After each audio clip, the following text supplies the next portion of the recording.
මට ඡන්ද නැති වෙන්නත් පුළුවන්. මම ඔබට එකක් කියන්න කැමතියි. எனக்கு வாக்குகள் கிடைக்காமல் போகலாம்.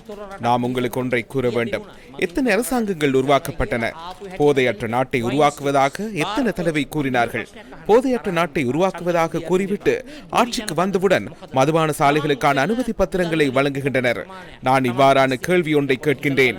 கோபம் கொள்ள வேண்டாம், வாக்களிக்காமல் விட வேண்டாம். இன்று எமது விவசாய நிலங்களின் நிலைமை என்ன? தாம் உழைக்கும் பணத்தில் எவ்வளவு பணத்தை செலவு செய்கின்றார்கள்? சற்று சிந்தித்து பாருங்கள்.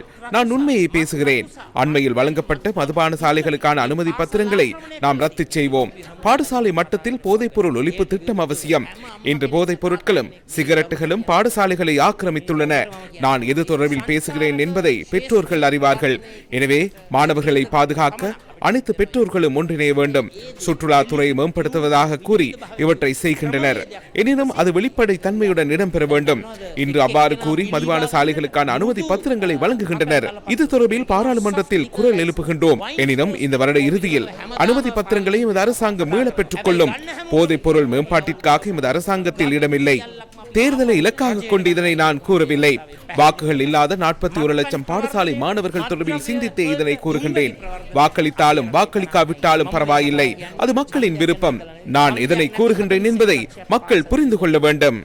මට නම් ඡන්දේ දුන්නත් එකයි නැතත් එකයි ඒක ජනතාවගේ අභිමතය. ජනතාව තේරුම් ගන්නට ඕන මේ කියන්නේ මොන කාරණා